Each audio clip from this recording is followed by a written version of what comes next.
We live in a world that praises quick answers, but punishes deep questions, where silence is mistaken for weakness, where reflection is seen as indecision, where the ability to feel deeply, to analyze, to contemplate, to observe the world like a living puzzle, is more of a burden than a blessing. But that's the reality for deep thinkers. They walk through the world like translators between the visible and the invisible, carrying within them a depth of perception that most can't begin to fathom. If you've ever felt like an outsider, if you've ever seen patterns where others see chaos, if people have told you you think too much, then this isn't just a video, it's a mirror. Because there is a psychology behind this depth, a structure beneath the silence, and a hidden reason why some people are wired not for survival, but for truth. Let's go deeper. Most people spend their lives trying to fit in, but the deep thinker was never meant to. Carl Jung called it the individuation process, the path toward becoming one's true self. And for those wired with depth, that process often begins with separation, not because they want to be alone, but because they can't unsee what they see. They can't unknow the truths others ignore. A surface-level conversation drains them. A disingenuous smile unsettles them. And an unexamined life, it hurts them. They were not built for small talk. They were built for soul talk. And here's the strange thing. They often don't even feel proud of their depth. They feel cursed by it. Because when your mind never stops asking, when did this begin? What's the root? What's the meaning beneath the behavior? You become a stranger in your own family, in your friend group, in the modern world. But there's a reason for that too. Deep thinkers are wired differently. Their brains are often more active in the default mode network, a part of the brain responsible for self-reflection, imagination, and mental time travel.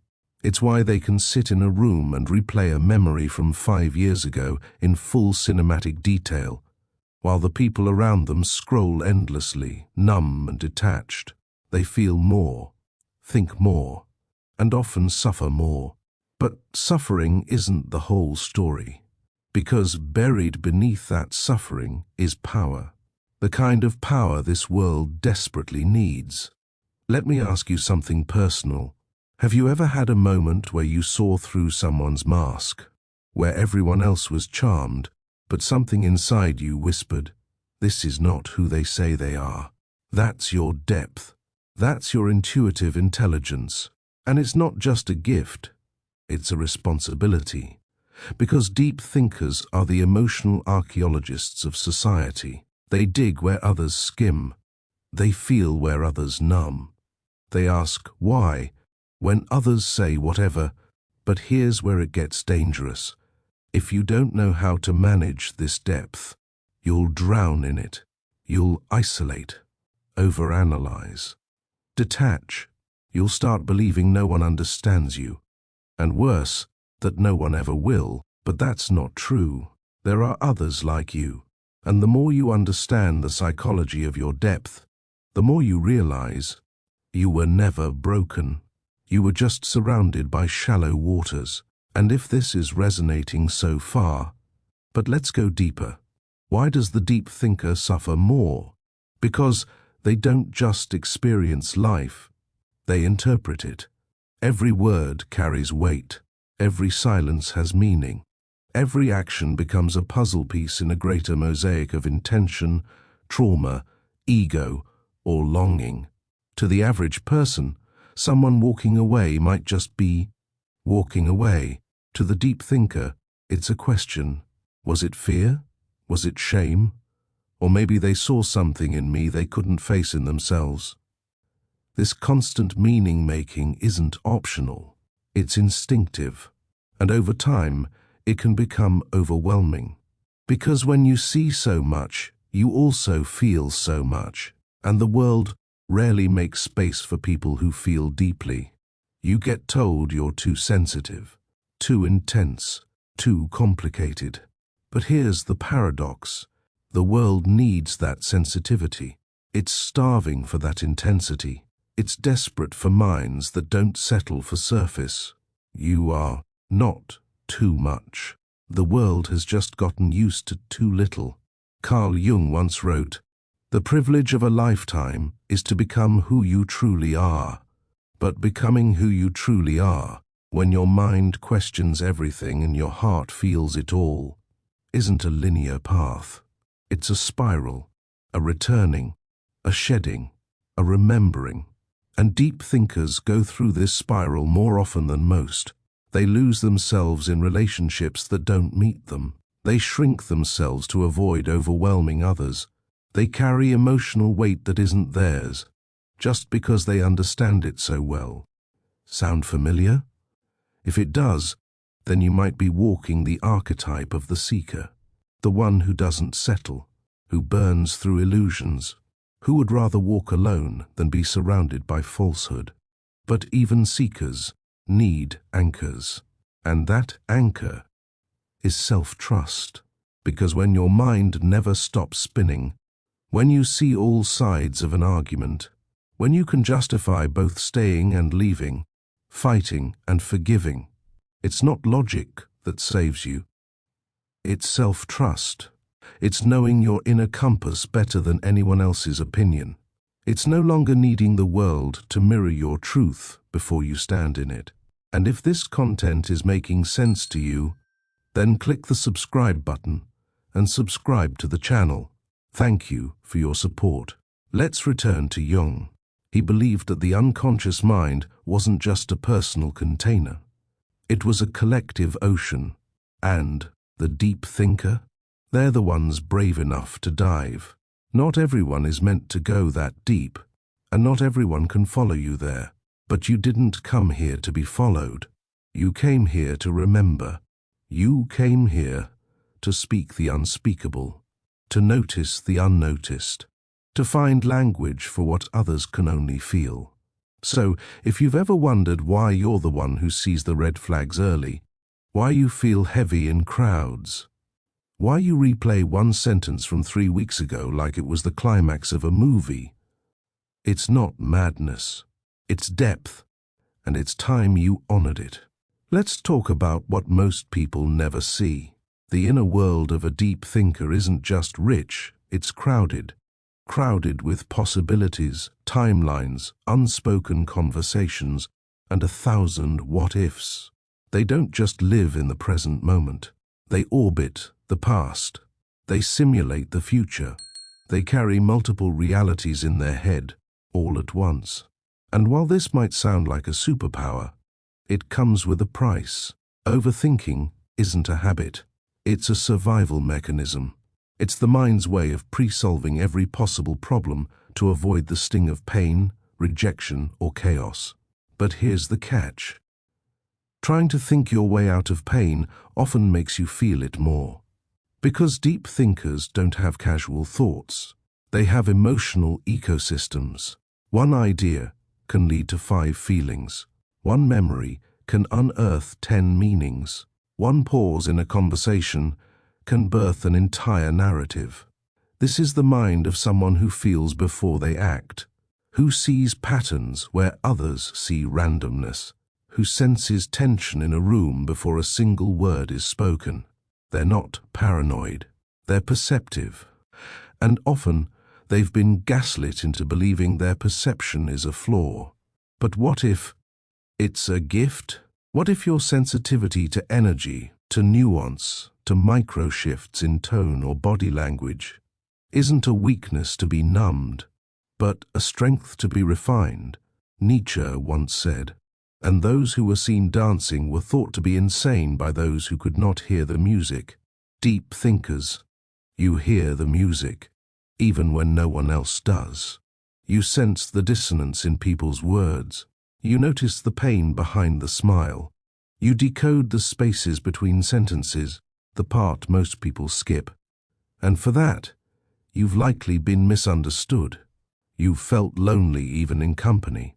You've outgrown conversations while still in the middle of them. But that doesn't make you broken. It makes you ahead. The world is still catching up to the depth you carry as a baseline. But let's be honest, living in your head can become a prison if you're not careful. Reflection without grounding becomes rumination. Insight without integration becomes noise. Sensitivity without boundaries becomes suffering.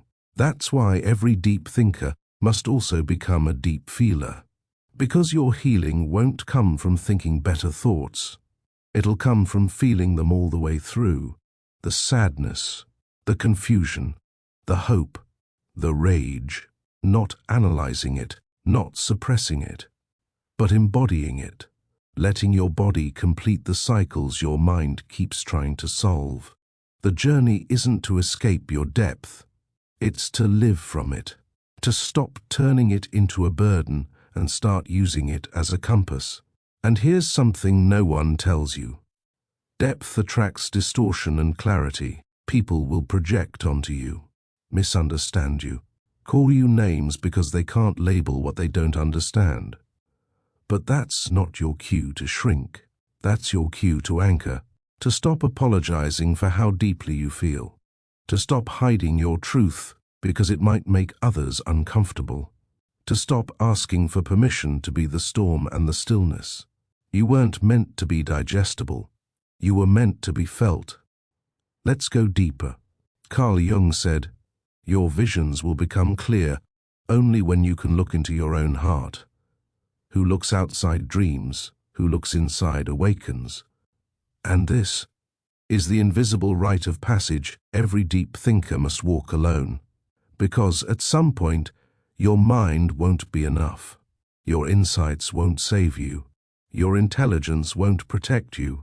They'll just become sharper tools for self-avoidance. You'll reach a point where your thinking turns in on itself, where every loop becomes a mirror and every mirror reflects a truth you're not ready to accept, that all your ideas, all your analysis, have been a beautiful distraction from the felt experience of being you.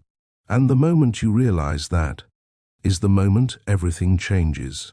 Because awakening doesn't arrive like a lightning strike. It arrives like a surrender, a slow crumbling of every mask you wore to feel safe. A quiet acceptance that your pain isn't a problem to solve. It's a portal to walk through.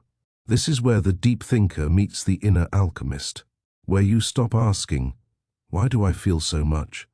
and start asking, "What is this feeling trying to free in me?" You stop seeing your mind as your master and start using it as a servant to your soul. Because thinking is easy, it's clean, it's organized, it's safe. But feeling is messy. Feeling is uncertain. Feeling is the unknown ocean beneath the iceberg of every thought you've ever had. And most people never dive that deep. But you don't have a choice anymore. Because staying shallow now feels like death. Pretending feels like poison. And small talk? It burns. You've outgrown the illusion. And your body knows it. So, what's the path forward? It's not more books, not more therapy sessions, not more spiritual bypassing. It's embodiment, presence, reclamation.